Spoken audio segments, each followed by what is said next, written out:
Hi everyone, welcome back. In previous video we have learned how to build CV-CUDA. We can call it also kind of installation. And in this video and in the next videos I'm planning to start a new tutorial series about CV-CUDA. And I'm very excited for that because there are not many resources about CV-CUDA in the internet. You cannot find much, and on the other hand I believe this is very important. Why? All of you are already familiar with OpenCV, you are using it, and if you need to run some operators or some operations or some features on the GPU, what you are searching for is that OpenCV is supporting this operation on the GPU kernel side or not. You are searching that. If it's supporting luckily, then you need to build OpenCV, you need to install OpenCV compatible with CUDA, then these kind of issues you are following. But if you cannot find the operation what you need to run on GPU side, if OpenCV doesn't support it, and then good luck. But if you learn about CV-CUDA, you can run anything, any computer vision features on the GPU by yourself. This is very valid and important, I believe. And also there are some AI computer vision applications about based on CV-CUDA. So we are gonna check through all of these features in the next videos. So that's why I'm very excited. And I need to tell that I'm not an expert of CV-CUDA. I'm also a new learner, but at least I want you to join my journey, my learning journey, and let's learn together. That's my purpose. And here, first of all, we need to go to the CUDA documentation. And of course, we are interested with C++ modules. And here we are gonna go one by one and we are gonna check all these operators together. And I do not want to start from the beginning, like learning about the data type of the CV-CUDA, and kind of my principle is about just dive into and learn on the way. So I believe it's gonna be helpful for us also. Then I chose an operator which is Resize, and let's try to run this on GPU with an example. And while going on the code part, we can also learn about the classes and types of CV-CUDA library. So yeah, Resize, we already know about the Resize. Let's say you have a 500 to 500 image and you can resize any custom size based on this operation. Also OpenCV already has this, so you can resize your images. And here the image types which is supporting, it tells us, and the usage of the operator, resize operator function. And yeah, we will come to this page again, but let's go to the code part and try to code, and we will check here again. And my purpose is I already coded with OpenCV just to show. This is not related to our purpose, but at least after we are coding on the CV-CUDA part, at the end of the video we can compare with OpenCV and the CPU, and we can check the differences. Yeah, so that's also, besides, it's good to see the differences. And here basically I'm reading an image and resizing to these custom sizes 320 and 240, and I'm resizing it 100 times. I will talk about later what the purpose of this, and I'm measuring the time, how this takes, how much take time. And if I run, I already run before, so this is taking 0.14 millisecond. Just keep this beside, at the end we can compare again. And here, let's clear this first of all. If you didn't watch the first video, installation video, I suggest you to watch at least this command part, because we figured out together linking these libraries. These are basically needed libraries which are CUDA and CV-CUDA and some NVCV libraries, I think this one, yeah, types. and also OpenCV. You can ask why we are using OpenCV. The only purpose of the usage of OpenCV here, reading the image and writing the image, nothing else. Because it's I'm just gonna use it for visualization, nothing else. Otherwise, we are gonna use CV-CUDA. And yeah, first of all, let me little talk about the parameters we are gonna need for this resize operation. For most of the operator, you need to define a CUDA stream, which is not a big thing, but default you need to give a stream to handle behind as an object. And also tensor. Tensor is you can simply just say the GPU's kernel side is always requiring data in the tensor type. So this is you can call it image data. No need to think much about it. So just it needs input tensor, which is gonna give us, we are gonna give it as image data, and the output tensor is gonna give us the result. So that's the point. And externally, this resize operation is getting the interpolation type. In our OpenCV resize function also we already talked about this one. So these are the how it's gonna handle the resize operation. This is more detailed things which is not exactly related to our purpose for this video. So yeah, and let's switch to the code part, and first of all define what we are gonna need.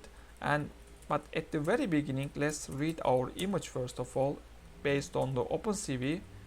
And okay, here I'm gonna use this image. But okay, just get the path, and yeah, so we have read our image, and we need to define some variables which is gonna be because in there we are gonna need to give the total data size. So for that purpose we need input image width, which is represented by image.columns, and input height is represented by image.rows, and also our target sizes we need to define, which is output width. It was I think 320 to 240. So let's define it. So also output height is gonna be 240. So these are what we need. Also, as we check, resize operation need tensor, and let's define only tensor and check it what actually it needs. Let's go there. Here there are some constructors, and I'm planning to use this one, which is easier I believe, and matched to our case, usage case. These two are defaultly can stay. All we need is tensor shape and the data type. Tensor shape is basically like from OpenCV side you can think like you are creating a math type and you are defining size, right? Size is represented here as shape, so like that.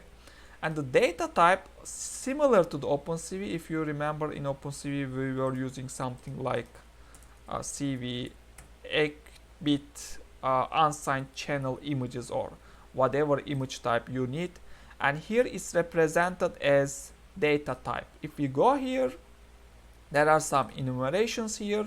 So for our case, our image is 8-bit image, so we can use this enumeration. So basically like that.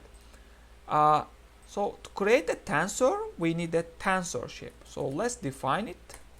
And by the way, in the parameter side, you see you need input tensor and the output tensor. So we need to define both. Input tensor, input tensor shape. Okay. Here, how to create a tensor shape here? Yeah, you need to give a layout, but this is size. I think we can use where is okay, seems this one. This one we can use. This shape is kind of yeah, so for what is layout, also layout is also a type which is defined here, the supported layout types. So NHWC, what is this actually? N is representing the number of the image, in our case it's 1, and H is height, with W is width, and the C is the channel number, and the supported channel number in here 1, 3 and 4. 4 is including alpha. And yeah, so we need to give this type, and also we need to give the shape as vector, and let's define it. So number of images 1, it was starting with height, I think, right? Number of image, height, width, and yeah, channel. So input height and input width and the number of the channel can stay as 3. So because our image is 3, we are not reading as grayscale. And the type, layout type, so we need something like not an NHWC, which is okay, this one, I think, yeah. And once we define this, now we can define our input tensor, because we already defined our tensor shape. Tensor, okay, input tensor, and the define that we already checked before, we need tensor shape and data type. For data type we need to go again, so here data type, and here we were gonna go, okay, so this one. And but still I want to see what was the NVCV data type. Okay, NVCV data type, and now we can put our enumeration. Now it's done. Similarly, we need to do for output tensor, and here maybe we can split into the steps to easily understand. So here our purpose is creating tensors. Okay, let's run if it's giving an error. Did I save? Let's say do it again. Okay, executable is working also. Yeah, that's great. So let's define similarly for the output tensor. Okay, output tensor, but shouldn't forget this is output width and this is output height. Yeah, okay, it's done. But what we did now, here it says input tensor and the output tensor is needed. So we have defined that. That's only that one we did. Now the next step is uploading data into the kernel part. Yeah, so we can call uploading data instead of image data is better. So until now we are still in the CPU side. Now we need to transfer data from CPU to GPU side. For that one we are gonna use some CUDA functionalities, which is inside this one, I think. So for that one I already searched in the internet and I found something about doing that data. We need to use something from tensor, so we need to use this one. So input tensor, we need to export data into a new one which is in data, and by this we can use mem copy, and here we need to give in data as in data base pointer as input. So this mem copy is basically you are giving the destination and the source, and also the count is the total data size, and the copy kind is the you want to copy from the host to something. What was here? I think it has host to, okay, CUDA mem copy host to device or device to host. So we need to put this, I think, device to host. Let me check also from my notes. So yeah, host to device. Okay, so device is GPU always, yeah. And here we are giving our input data, and the next is, and also we need to give the our input, which is image dot data, yeah, and the next number of the size of the total data, which is all the pixel ones, pixel data number count, which is input width times input height times 3 channel image, yeah. And yeah, this is total pixel count, total data count, we can say. And we need to call CUDA, what, we need to go again there. Oops, just give me CUDA, or just give me host to, okay, host to device. So we are going to the GPU and we need to give this one. Okay, now what we are doing is we are transferring our image data into the destination, which is the tensor, yeah. So we are transferring it into the kernel side, yeah. Let's try to run if it's success. But did we save? Okay, it's working. So now transfer is successful, we can say. And the next step is about anymore creating the streams, which is defined here. CUDA stream, yeah, here. CUDA stream. Is it something like this? Let's check. CUDA stream. Yeah. I think it should be CUDA stream. And CUDA stream. Yeah. And we need to CUDA stream. Why it does not help me? CUDA stream create, I think. Is there a function like this? CUDA stream create. Yeah, here we see CUDA stream type. Yeah.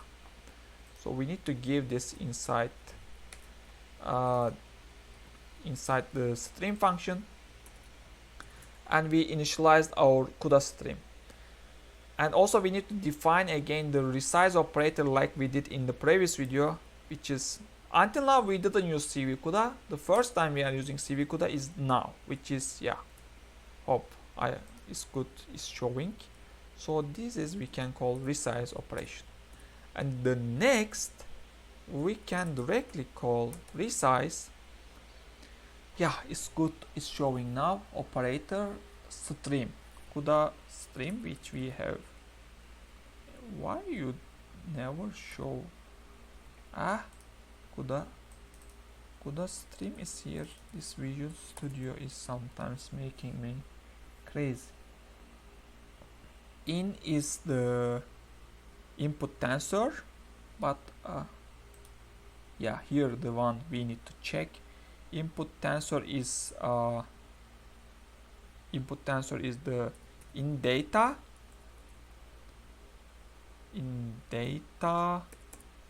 and the out tensor. Oh, but we need to use input tensor. What's the relation? The one we did this. Okay, we need to we just transferred the data into the GPU side. Now we are, yeah, of course, and here we are just using output tensor, and the one we need to write something from here. Linear is always good. choice, and which is OpenCV also defaultly doing this interpolation. I'm not sure it's gonna work. Maybe let's check. Yeah, it's good, it's working. And the next, so this is done basically. It's just saving data in the out tensor. What we need to do is just again, out tensor, we need to export the data from tensor this time, which is as output data. Okay, output data, out tensor, which is already done. This is including what we need, export data. So out data is ready. Now we will go to the CPU side again. But this time, this is destination. This is source before. Now destination is gonna be the out tensor. I mean the source is gonna be the out tensor, which is out data, base pointer, and the input is gonna be something new, the destination, I mean. So here we can call as something out mat, and here it's gonna add everything into here, data. But here of course the count has changed, output width and output height, yeah. And not host to device, device to host should be device. Device is represented by GPU, device to host. And now we got our output met, I think. Okay, so now we can just im show is okay, I think. Out, and yeah, just output met, and CV wait key. Oops. Is it done? I think it's done. Let's run.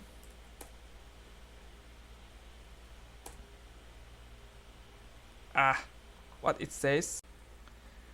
Yeah, I checked a bit by myself, so I found the places which we are making mistake, which is here. Of course, we forgot to put also tensor shape to here, just we were copying, so we missed this one.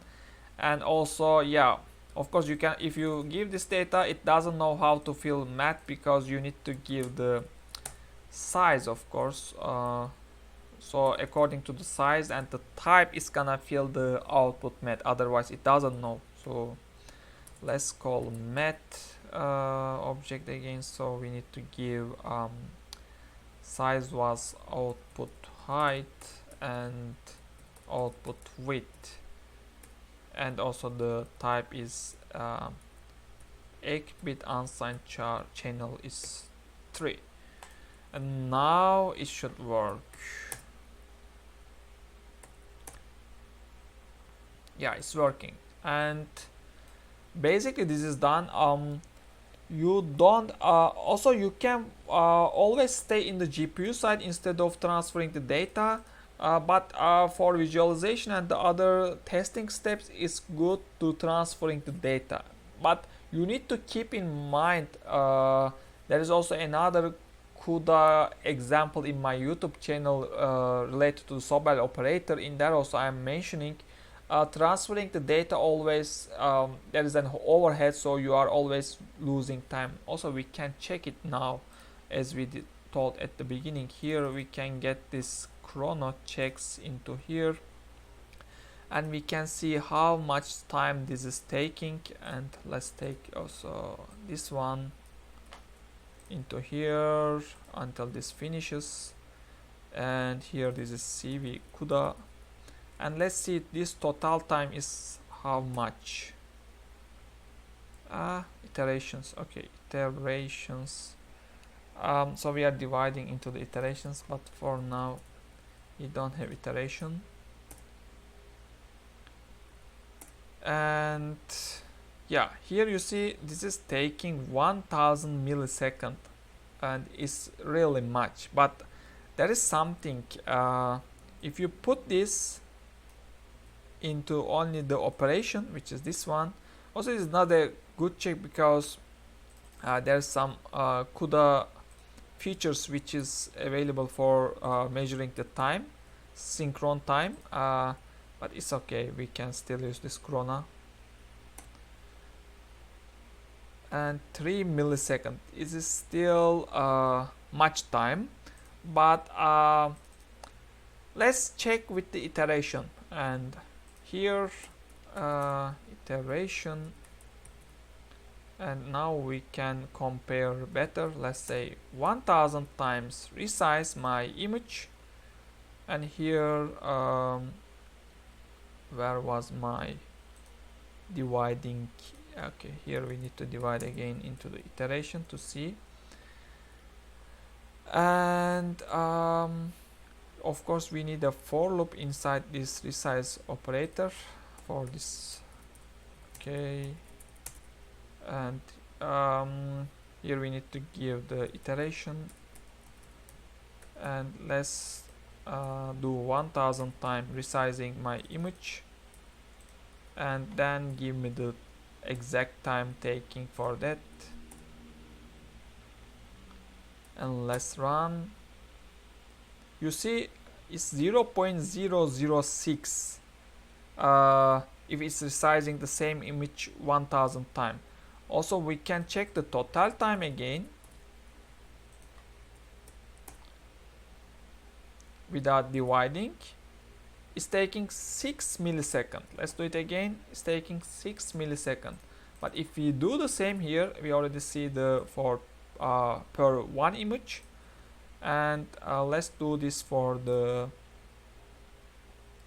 and it's taking 16 milliseconds. But also this is 100 times. Let's make it 1000, which is equal to CV-CUDA code. It's saying 154 milliseconds for resizing this image 1000 times. But you see here it's only taking 6 milliseconds for 1000 iteration. So even if you put the overhead for this huge task, I'm just curious also,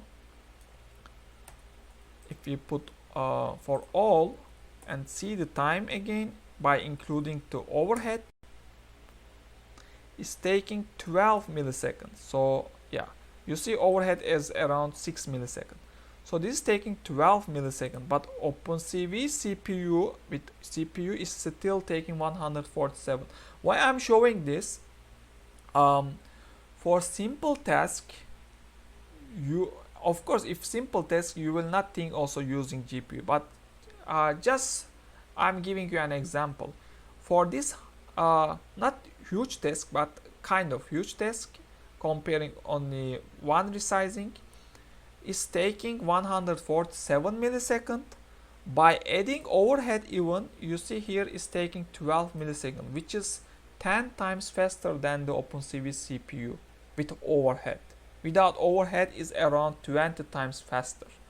So yeah, by this video, what we learned about tensor shape, and we learned about CUDA memcopy again, and we learned about host to device things. You see, we directly dived into an operator which is resize, and we learned many terms from the CV-CUDA and the CUDA library. So I think it's helpful for me. I already checked this before entering to the recording, but yeah, we check together, and let's continue this journey. And I'm expecting, if you are still watching until this point, this part, just comment and tell your opinions. Thanks for watching. See you in the next video.